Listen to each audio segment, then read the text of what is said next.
For the national championship game in 11 days, hurdling is Harris. Fields has time, launches downfield, it's Olave, he's got a touchdown! Coach Saban, you said that Devontae's... I can't hear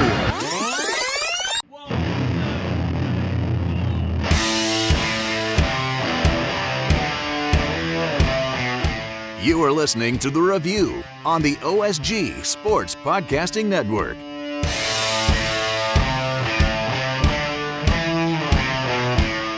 Welcome to another round of the OSG on CFB. You've made it to The Review.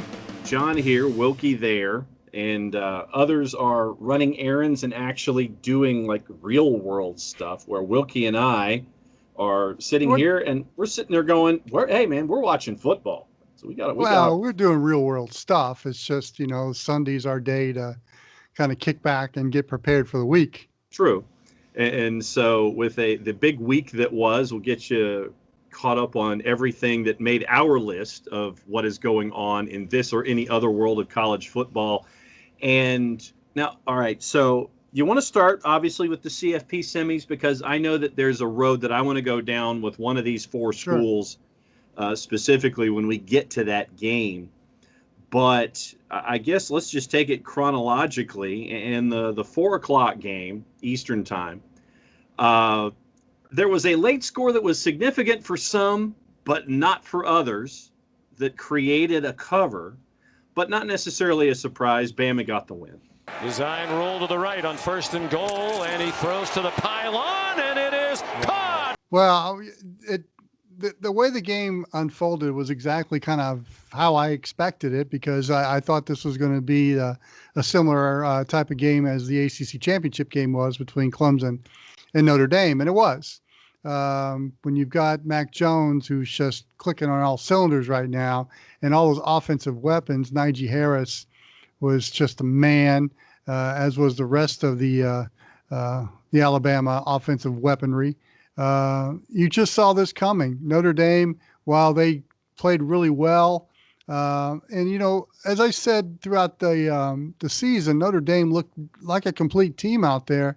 It's just there's certain aspects of Clemson and Alabama's offense that defense really couldn't handle, and that was superior talent like what Alabama has, like Devonta Smith and Najee Harris and Mac Jones and Jaleel Billingsley and position palooza. It's just way too much speed and size that just wore. Well, first of all, Notre Dame got hit in the mouth, and then they just, I'm not going to say they folded, but it was just they couldn't recover. Right. And it very similar to the ACC title game. And that's why I was not shocked about how this game unfolded. I was when I saw the first quarter, when I saw Najee Harris hurdling people, I knew this was going to be one of those games. On a side note, it looked really weird to see the Rose Bowl lettering at Jerry World. I know. That really bothered me. First time since 1942, and it was because of wartime that it was not on the West Coast. Right. It was in Durham, North Carolina, at Wallace Wade Stadium, home of the Duke Blue Devils. It was just weird to see on the 50, the Rose Bowl logo and lettering on the Jerry World. That was a bit disjointed, and it was kind of like the last vestige of the weirdness of 2020, wasn't it? Yeah, and then you get into the 8 o'clock game, and there are a lot of things that we can get into here. This one, to me, was an absolute stunner. There's no other way that I can phrase it. That Justin Fields, I think it was 22 of 28 for almost 370 and six at the end of the stat line. This one, you just sit there and it's like, all right, so a lot of folks going up against Clemson, they seem to have issues going up against that defense, and Ohio State decided to go vertical, and there were no answers. Looking to add to it. Fields down the field. Caught for a touchdown! No, there were no answers. What I was surprised with, John, to be honest with you, is just how kind of disorganized and disjointed that Clemson defense looked. And it was all because of what Ohio State did pre-snap and Clemson reacting to it. And that's how Clemson is. but I got to credit Ohio State and their film study on this to get the Clemson defenders out of position or moving out of position when they snap the ball. And that's why you saw so many open short passes by Ohio State with room to get yards after the catch. And then Justin Fields, look, he picked the right opportunity to have the game of his collegiate life in front of a national TV audience in a semifinal game, and a guy that really wants to improve his stock on the NFL draft. And he probably made a lot of money on New Year's Day with that performance, even though taking a helmet in the ribs from Skalski that ended up tossing him out of the game. Even taking that taking that shot in the ribs and coming back. Again, that kind of proved his toughness and his grittiness, which, I don't know if NFL scouts are kind of questioning that, but there were talks about that about Justin Fields, but he proved a lot to me against Clemson. Ohio State proved a lot to me against Clemson as a team. And I think you can't just kind of, you've got to understand that I think some of the bulletin board material that Dabo Swinney was putting up there had an effect with Ohio State, especially with their focus, and really not only wanted to beat Clemson, but dominate them, which they did. So then let me ask you this. I know that we can sit there and look at Justin Fields and sit there and say it's not the size of the dog in the fight, it's the size of the fight in the dog. And we saw that with Justin. And we've known this with the time that we've seen him here at OSGHQ. Right over at Harrison High School. Yeah, so we have a Harrison High School running back, Harrison High School quarterback, a Sprayberry High School running back in Trey Sermon. Right. And under normal circumstances, a center snapping to that Harrison High School player from Buford High School and Harry Miller, who was out from COVID-19 concerns.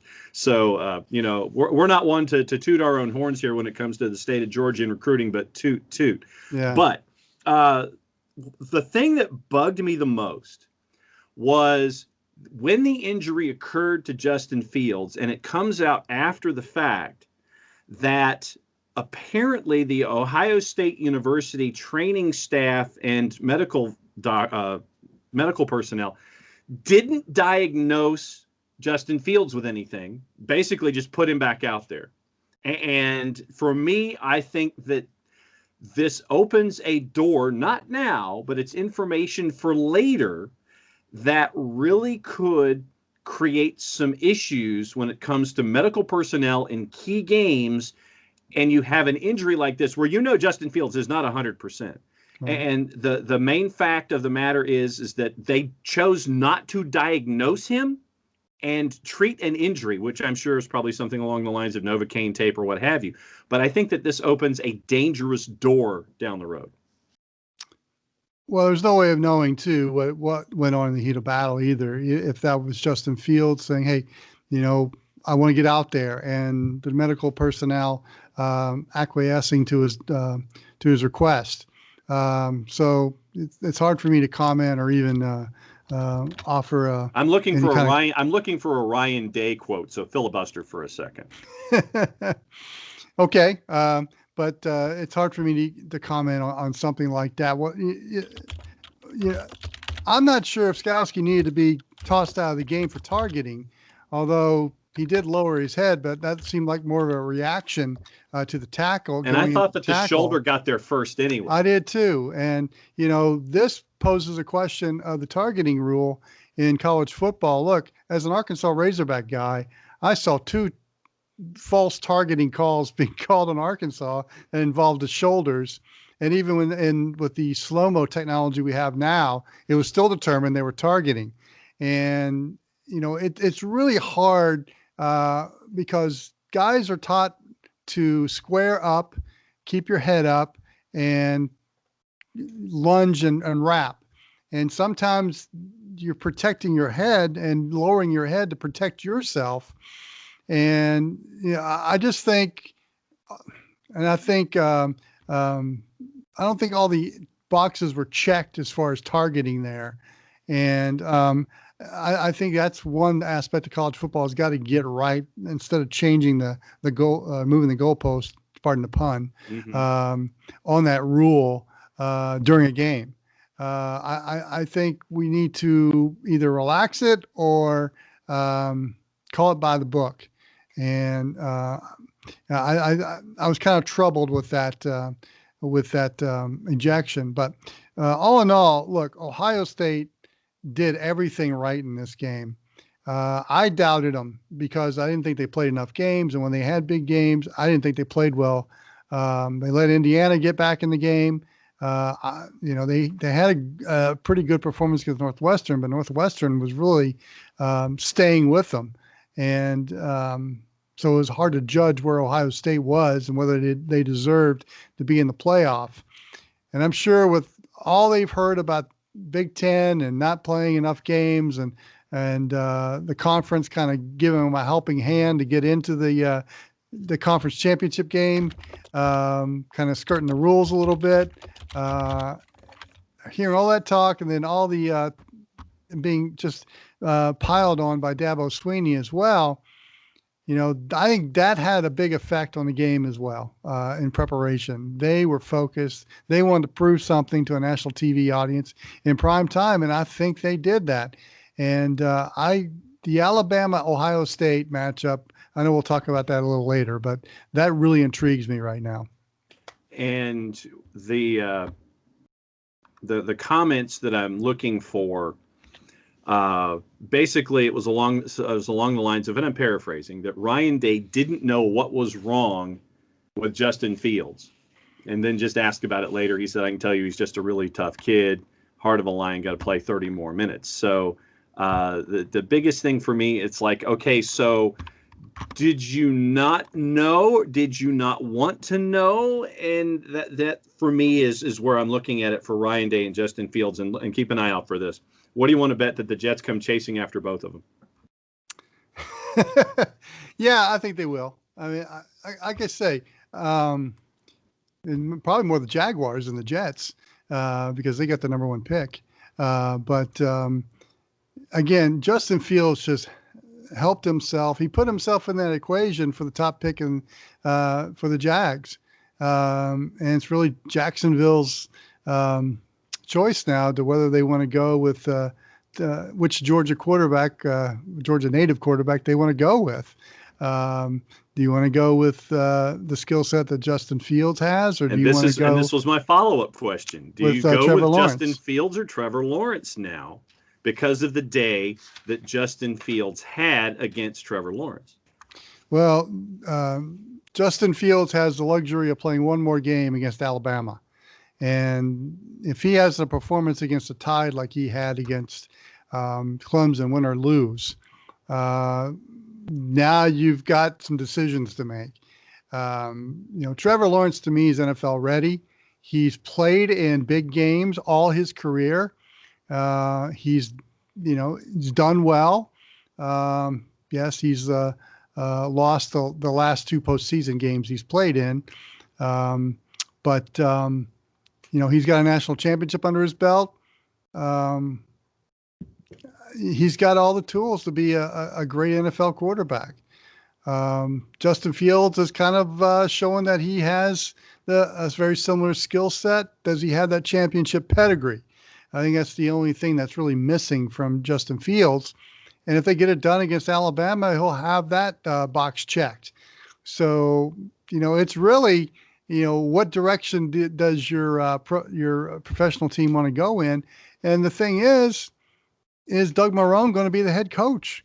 Is it going to be Urban Meyer? Because all of a sudden we're hearing these rumors that Urban Meyer is in the crosshairs for Jacksonville. And Crimson Tide consensus 7-point favorite, even though it did open up at 8 when it comes to the championship. We'll talk about that in the second segment because that's more about what's coming up as opposed to where we are in the other. And I guess where Tom Herman is right now is on the verge of getting an 8-figure boost to his bank account, but not because of what he did on the field. It's because of being shown the door. And so now one of the most what's the phrase I'm looking for here? One of the most it's for Tom Herman. Yeah. What am I looking for here? Disrespected? Yeah. Well, there's that, and just the idea of tell me something I didn't know was going to happen, and Yeah. I say that The in no sarcasm. Yeah, the sarcasm font involving Tom Herman going out the door. So Tom Herman, after getting a vote of confidence from Chris Del Conte, Yeah. that should be your number month one ago. sign right there. So vote of confidence from Chris Del Conte, and hey, guess what? Tom Herman, don't let the door hit you on the way out. Tom, we've had a change in direction. Yes, we have. Yeah. This is really hard for me to get a full grasp on because there was the vote of confidence and everybody was, you signed your early recruiting class and, people are moving forward and, this is a program that we were hearing that they were going after Urban Meyer, maybe that there was some kind of contact and by back channels and it wasn't going to happen. But all of a sudden now Steve Sarkisian's available and you've kind of back channeled with him and he wants to do it. So you get rid of Tom Herman and the same day you bring in Steve Sarkisian as your head coach. The smell factor is pretty rotten. Yeah. But look, if you're Tom Herman, you lost your job, but you're getting a pretty hefty check to go with it. So it's really hard to sympathize. It might be a good thing because he's getting out of a pressure cooker. Look, Texas is where Texas is right now. Is they're seeing Alabama and Clemson and the Ohio States year in year out go to the college football playoff, win their conference championship. And Texas feels like they need to be that they are that type of program. And lately, really since when Mac Brown's there is the last time Texas has been relevant. Mm-hmm. And where they're coming in dangerous territory is they're becoming mediocre in the Big 12. Yeah. And this is a conference where they feel they own. I mean, they pretty much dictated the terms when the last round of realignment came up about how the Big 12 was going to be aligned. And here they are in the middle of the pack. I mean, they can't even get by Iowa State. And I love the Cyclones. What Matt Campbell's doing there is awesome. But come on, Texas is we've lost 3 in a row. So I don't know if they've lost 3 in a row, but I know they've lost a couple in the last few years to Iowa State. But you beat Colorado in the bowl game. Exactly. Now, couple that with the fact that Texas A&M was on the verge of getting into the playoff in the SEC and becoming more and more relevant in that league and nationally and probably getting all the better recruits. Look, Texas and Texas A&M both have deep-pocketed boosters, and they have money to spend. And Texas is, I mean, they are a program that's not in disarray, but underachieving to hell. Yeah, underachieving, and they feel they had to make their move. Now, Steve Sarkisian was an okay head coach. What was it the attraction to make this move now and take the heat and write the large checks, which the boosters are okay with, for him? And this begs another question: is what is it about the Nick Saban / Bill Belichick coaching tree that everybody wants to get under? The Nick Saban Coach Rehabilitation Clinic is the premier coach rescue service in the country. But the problem is that when and I give Sark credit for taking a job out of the Southeastern Conference, and we can get into this with Kirby Smart here in just a second, because if someone in these trees, and let's just take the Saban tree for a second, if you're in the Saban coaching tree and you take a job inside the Southeastern Conference, I cannot think of a single instance where a Saban disciple / former assistant coach inside the Southeastern Conference or in another game has beaten Nick Saban. It's like he teaches you just enough for you to get a head coaching job, but when it comes to going up against him in competition, you will not beat him. It doesn't matter how many times. He didn't teach you everything. He taught you what you know. He didn't teach you everything. Which is amazing when you think about it. That Nick Saban's never lost to one of his former assistants, and we're up in the mid-20s now, which is just amazing to me. And he'll probably retire with never losing to one of his former assistants. I do give Sarkisian credit for getting out of the SEC and going to the Big 12. So the chances of Texas and Alabama playing between now and when Saban ultimately decides he's had enough are pretty slim, but could happen. So yeah, that is an amazing record. But is he the guy that you wanted to have all this bad PR about? Is this the guy you wanted to? Because you're cashing a lot of political chips here. Yeah. By doing this, and a couple of years down the line, are you going to be competing for Big 12 national championships? Are you going to be able to keep the early signing period recruits intact? That's the first thing you got to think about. But yeah, it's crazy. Obviously he's a great offensive mind. His career's been rehabbed after the disastrous ending at Southern Cal. Yeah. And he's part of the Nick Saban reclamation program for coaches. Yes. Hats off to Steve Sarkisian. He's got a great opportunity. The other thing about Texas too is they're expanding Darrell K. Royal Memorial Stadium. They got seats they got to sell. Right now they can't sell them because of COVID restrictions, but that's income that's why they've got to win big, because they got to fill those seats and max out those luxury boxes as well in Austin. Let me ask you this, and this is some of the other New Year's games. This was earlier in the day. Georgia basically has to kick a last-second field goal from a walk-on from Glenn Academy, Jack Podlesny. Mm-hmm. Podlesny gets the game-winning field goal. They win by 3 after a meaningless safety. 54 yards out. There it is. Got it. But let me ask you this. In 8 versus 9, Georgia versus Cincinnati, I think once again it reinforced the notion that Cincinnati should have been right there in the discussion, even though they weren't, top 5, top 6. They were justified in where they were and played Georgia tough for 60 minutes. And I know that the narrative was already in place. If you're a Georgia Bulldog fan, well, we had these guys out and Cincinnati was ready to play and they were motivated. We didn't have everybody. Had Cincinnati won. But let me ask you this. Where Kirby Smart is concerned, if Kirby Smart continues to have all of these top signing day classes, yet all you're doing is playing in the Peach Bowl and winning on last-second field goals in the Peach Bowl. Right. When does this get to the idea of it's Kirby and his staff and not the players that you're bringing in? If your recruiting classes are top-notch and you're still only getting into the Peach Bowl, when does this turn into an indictment on the University of Georgia and Kirby Smart? Yeah, you can't coach them. Yeah. I think it's beginning. I mean, you talk to some of the diehard dog fans, and we're immersed in them, John. Mm-hmm. And we know some guys that when you open a vein, it comes out red and black. Yep. And they bark. They're there. They're wondering if this was not the right move.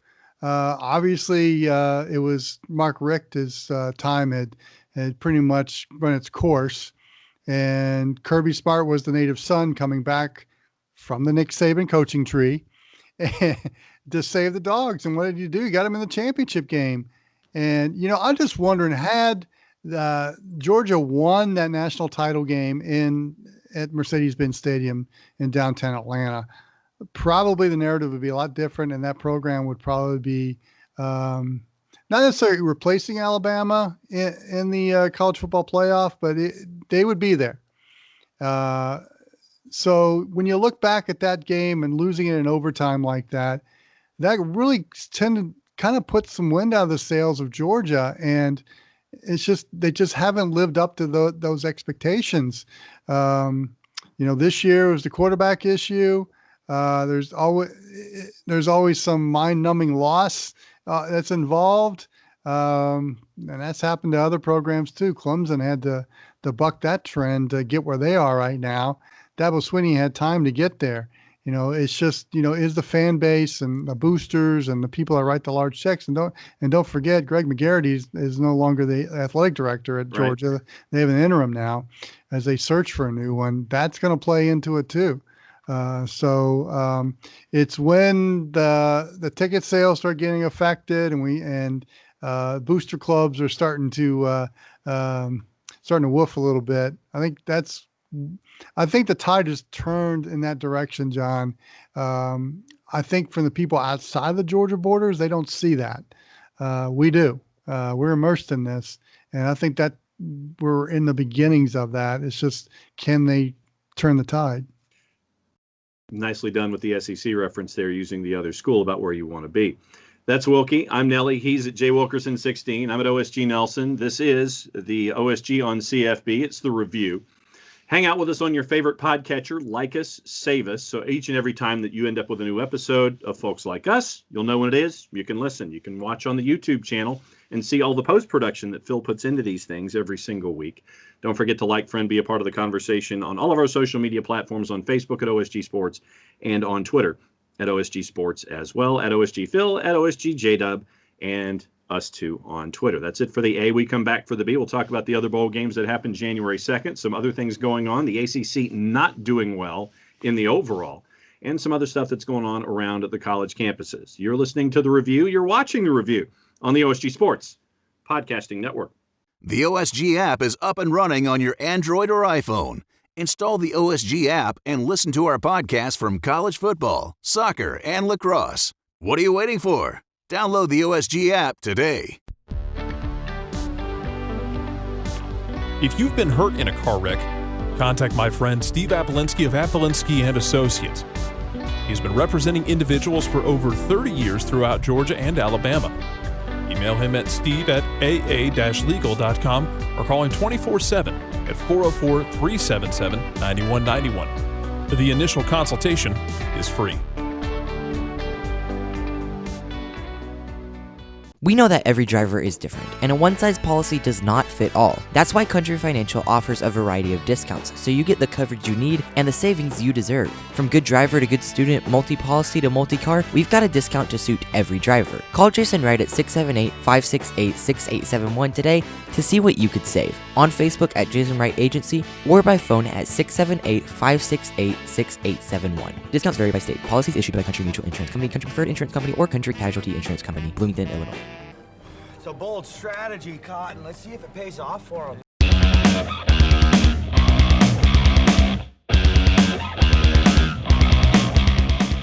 Welcome back to the second segment, TD Parlance. That's the B block. He's Wilkie. I'm Nelly. This is the review on the OSG Sports Podcasting Network, the OSG on CFB. He's there. I'm here. So are you. Thanks for hanging out with us. However you are accessing us, large device or small, in video or in podcasting form. All right, we ended the last segment talking about coaches. There were another couple of coaching things that happened in the week that was, and one of the top contenders, or probably the top contender in first, second, and third place for the Boise job, is not going to Boise. Kellen Moore decided to stay.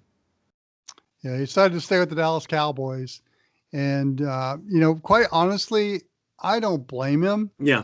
I think if I was a young coach, I would want to stay in the NFL rather than go to the college ranks. When you've moved up as quickly as he has, and you're the OC of one of the blue blood franchises in the NFL. In college football now, not only you got recruiting, which it's tough, not as dog eat dog in the Mountain West, but it's still time consuming, and you got to manage that budget. But now with the transfer portal and with the extra year of eligibility, and are these guys committed to you throughout? In the NFL, he knows that this guy's a 2-year contract, that guy's a 3-year contract. There's a personnel department that takes care of all the talent. So it's really just football. And he's probably in line to get a head coaching job in the NFL within the next few years.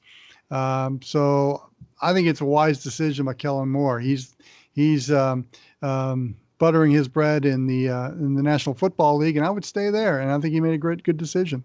Now, what's this I see about Jim Harbaugh and a contract extension? Yeah, to 2026. Ugh. I will say this. Yeah. He's entertaining. Entertaining don't mean W's and L's. He does get players.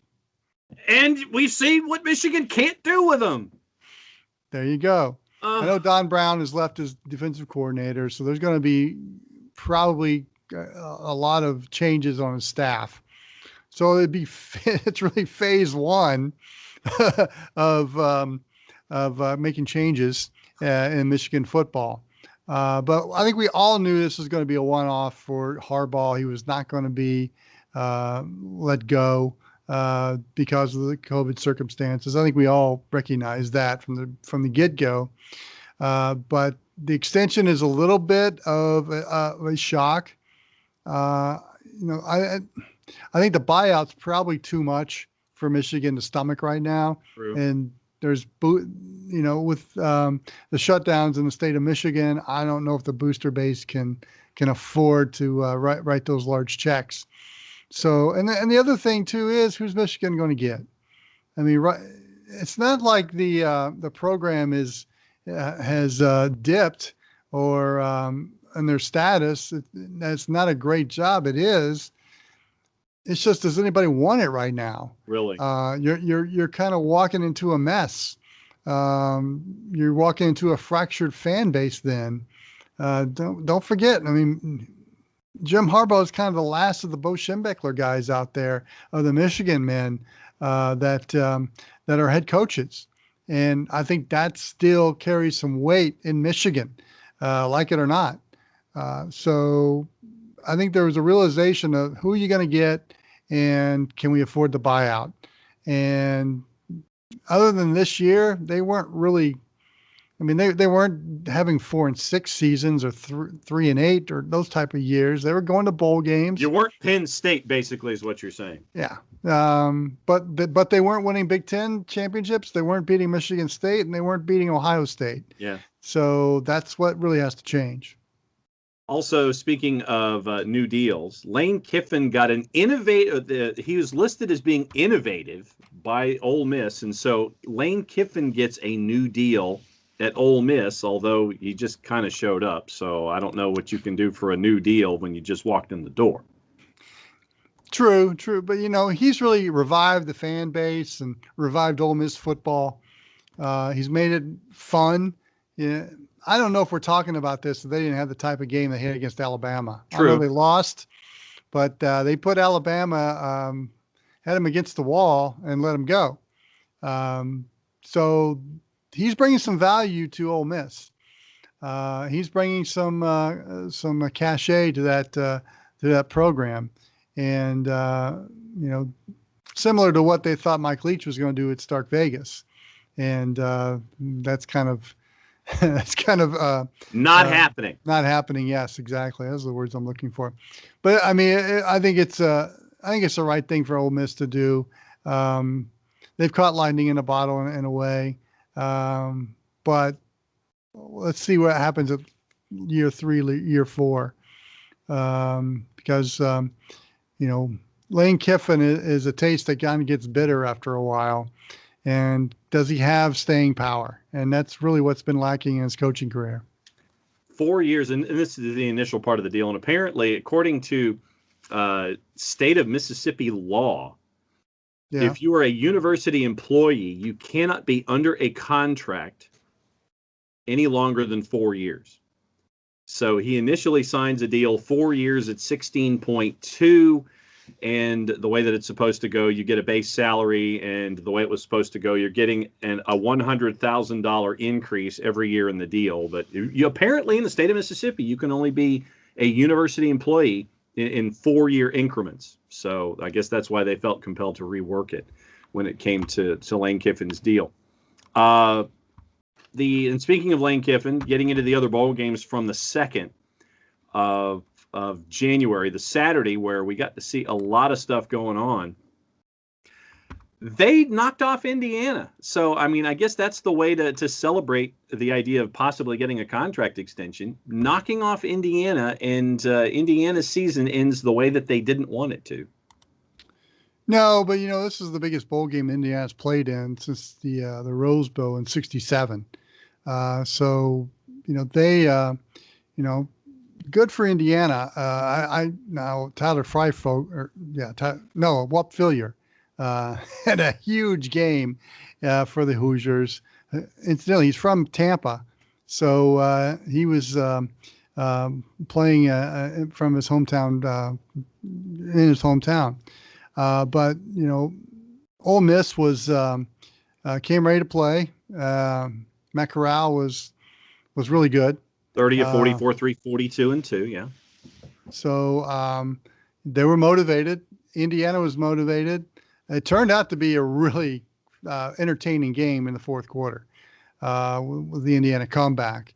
And, I was kind of pulling for Indiana because they've been a favorite of ours here at the College Football X and on the review. That they have. And of course, they couldn't get it done. And it still doesn't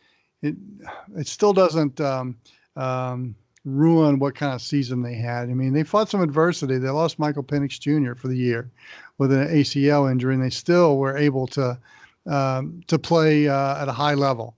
And so it's good to see what they're doing at Hoosierland with football, and I'm excited about what next year brings for them. Before we get into the ACC in general, the other non-ACC game on the 2nd, you mentioned you liked Iowa State. Plenty of reasons to do so. Brocktober got shifted to January 2nd. They doubled up Oregon, and it really wasn't even that close. No, it wasn't. And you know what? That's a testament to the fifth-year seniors that are on that Iowa State team. That kind of were the were the foundation of what Matt Campbell was building in Ames. And they get to leave on a high note, winning the Fiesta Bowl. And I'm really excited to see what Matt Campbell can do from here forward with Iowa State. He's building a culture there, and don't know if they're going to challenge Oklahoma every year, but look, he's got a system there. He knows what he can do to win in Ames, and he's going to keep that going. And I'm excited to see what they're going to do in Ames for the next few years. I think they're going to be highly successful there as long as they can keep Matt Campbell there at Iowa State. Finished up 9-3. Obviously, they'll be in the top 10 by the time that the ratings finish up at the end of the year. Now let's get into the Purdy should be back next year too. Yeah, 11th year senior Brock Purdy. 20 and 29, 156 and 1 for Purdy, and the 34-17 win in the Fiesta Bowl. Now let's get into the ACC a little bit. 2 games on January 2nd. The early game, and I'll kind of lump them together, and you can take it wherever you want. The early game, it took a while for the engine to turn over for NC State. Down 13-0 at the half to Kentucky. They do come back, but Kentucky ends up getting the Duke 23-21. They win in the Gator. And then the night game involving the ACC, it was close. It was back and forth. I give a lot of credit to the North Carolina defense for 3 quarters. And then Texas A&M just exploded in the 4th to win by 2 touchdowns over the Tar Heels. Yeah, and it's really unfair that North Carolina had to play as shorthanded as they did. Yet it just speaks to the volumes of the talent of Sam Howell for what he had to do with both those great running backs gone and all the opt-outs. And really, North Carolina, of all the ACC teams, looked the best in bowl season. This is not a good look for the ACC going 0-6.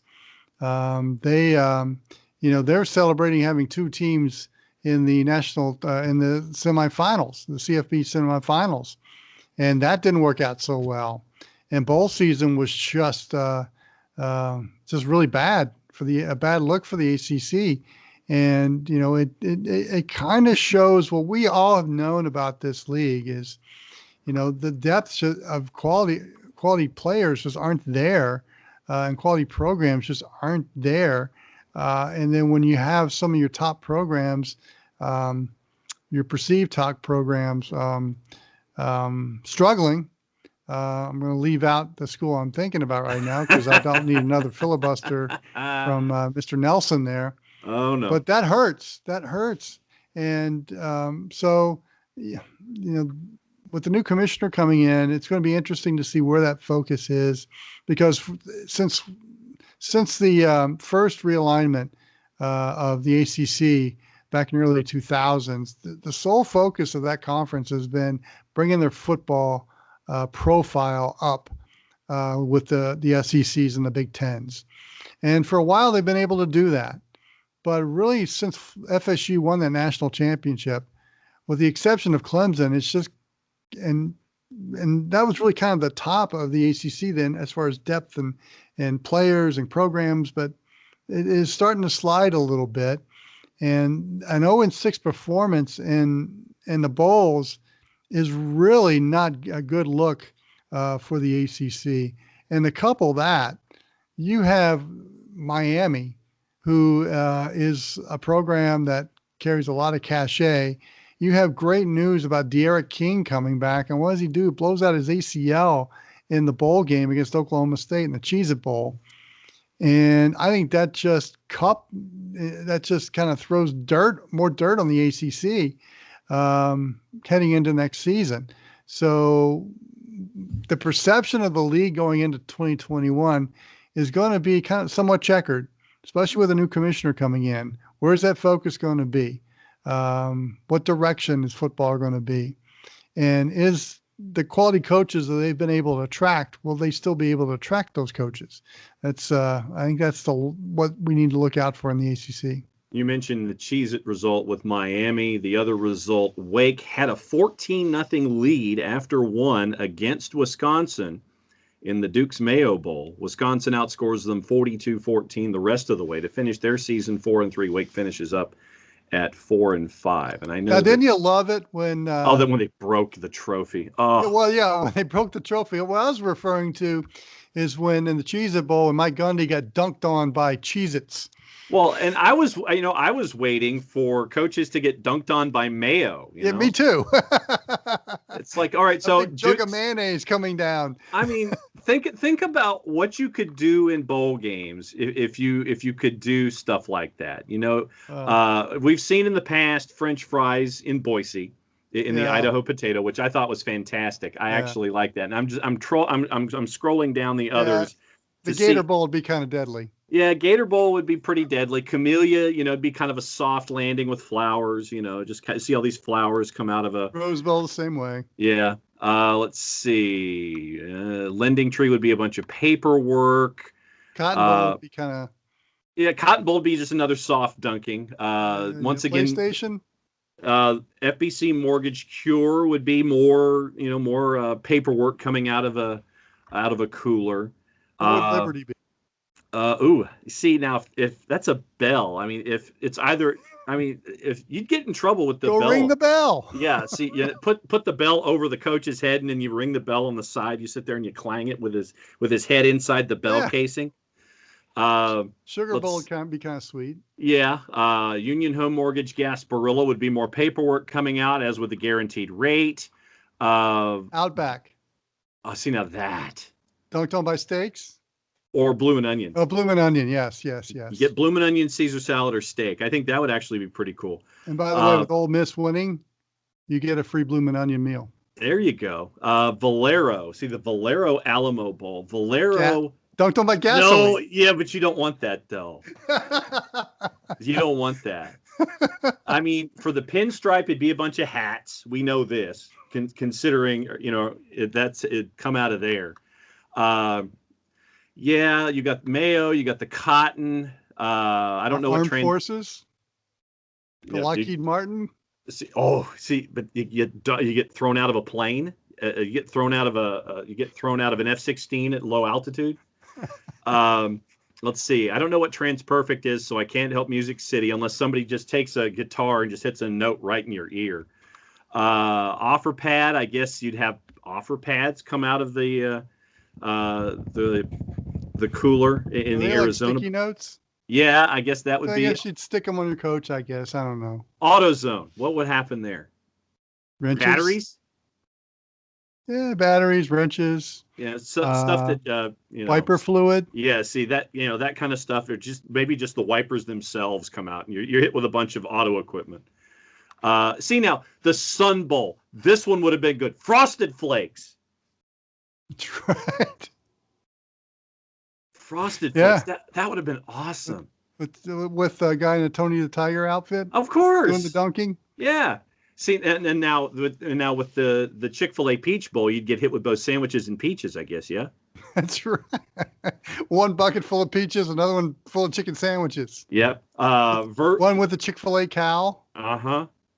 I don't know what the other one would be. Some dude in a peach suit, I guess. I don't know. Yeah. Or you get Izzy from the '96 Olympics to do it. Ooh. Verbo. The Verbo Citrus Bowl. We know the citrus part. What would Verbo end up being? Deeds to vacation homes. It's like reservations from vacation homes and stuff. Yeah, you know those little key cards you get? Yeah. Get a bunch of key cards. Birmingham Bowl, Ticket Smarter. It'd be a bunch of the unused game tickets. That's what they dumped on you there. That'd be a couple of buckets right there. That's what I'm saying. Capital One, the Orange Bowl. We know one bucket.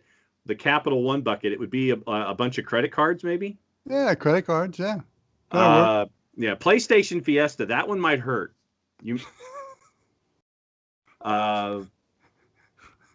We've gone down some path right here, haven't we? Then with the national championship, it would be Lily would have to would have to take whatever out of the AT&T. It's just a bunch of phones, and Lily does it, right? Yeah, but does she wear a two-piece? That's what we're looking for. I don't know what Perspecta is. That's the military bowl. I don't know what that would be. Red box would be a bunch of used DVDs. Yeah. Out of date DVDs, I'm sure. Hawaii would be just like Lay's, I guess. You just have the lay. Bahamas. Play a ring toss like that. See, there you go. Bahamas Bowl. Bacardi. Okay. Let's see. That's strong. Let's see. It's, San Diego County Credit Union Holiday Bowl. And once again, it's just credit papers. Like your credit reports get dunked on you at that point. Or you get a mortgage. Quick Lane, oil. Yeah. And then Vegas. Dump oil. Then the Vegas Bowl, is it slots, chips, or dice? Ooh. You got to do the chips, but you roll the dice. There you go. Okay, so those are what you should get dunked on if you're the winning coach in all the bowl games. That was good stuff. Did Oklahoma State know that they started a trend? No kidding. A rabbit hole that we just couldn't get out of. And it was fun. So Eric Gilbert is portaling, and I don't anticipate that he'll be the last person to portal out of LSU with everything that has been reported. Yeah, and again, it's going to be another rebuilding job for Coach O next year. And I thought they had a good a season as they could this year, with everything going on, especially with that defense played and the way they started against Mississippi State. But I think it's going to be another rebuilding year next year. And one other thing that was on my mind, did you see the Kentucky defender flop against NC State? I didn't know. I didn't watch that game. Okay. It's all over Twitter and everything. NC State player pushes a Kentucky defender and he flops like it's the World Cup. And so he hits the ground. It was a flop. They threw flags on it, by the way. And not a red card? Not a red card. Even though for simulation, he probably should have gotten a red. But his teammates from Kentucky, after he laid on the ground for like 20 seconds, go over and they jokingly try to resuscitate him. So that's your video assignment for this week. What else is on your mind before we go? Well, since you're doling out assignments, there's one reading assignment, actually two, that I have for our listeners. One, I found an article. It's about a couple of years old on the 1967 Indiana Rose Bowl team. Great read for historical purposes, and just how far that program has come since in 54 years, because they haven't been relevant since. The other is there's an article out from the New York Times about whether it was worth it to have a college football season. And I'm going to keep my opinion of it to myself, but go out and read it if you're a college football fan, and let us know what you think about the article itself. It's an interesting read. And how do you do that in response? You let us know on all of our social media platforms. He's at jwilkerson16. I'm at OSG Nelson. The big title's at OSG Sports. If you want to talk to Phil after this is edited in video and audio form, you can talk to him at OSG Phil. Catch up with J-Dub at OSG J-Dub, because he's like grading papers and he's busy being a teacher or something. Like the real world's getting in his way this weekend. Yeah. So like, friend, be a part of the conversation. Subscribe to Twitter. Subscribe to Facebook, like us there, follow us there, subscribe to the YouTube channel so you can see what this looks like in video form and all the handy-dandy editing that goes on, and see all of our backgrounds and all of our offices on a weekly basis. And don't forget, on your favorite podcatcher, like us and save us so when a new episode pops up every single time, like the midweek, when we do the review and we get everybody prepared for what's going to happen this weekend on the X. Yeah, the X. As I sit here, I'm talking about the review and I'm doing the X signal. Yeah, shows you where my brain is. Not functioning, thank you very much, but that's nothing new. So we got the X coming up midweek. We'll let you know what's going on with all the other bowl games and some championship game that's going to happen. And I'll be watching from St. George Island. It'll be time to go with the boss to hit the Gulf and be in relative quiet. So that's where I will be on that Monday night. Him. Yeah, but as always, thanks for hanging out with us, letting us know what is on your mind as well. Shoot us an email also at osgsports@gmail.com. You can send us all your thoughts, DM us, and let us know what's on your mind. He's Wilkie. I'm Nelly. Play it safe, everybody. We'll see you next time. Like the voice you're hearing on this podcast? It could be on your production too. Just go to goodpipesvo.com. That's goodpipesvo.com, and reach out to Steve Henderson on the Contact Us page. Go to the website, click on the Contact Us page, and then see what Steve's Good Pipes can do for your upcoming project.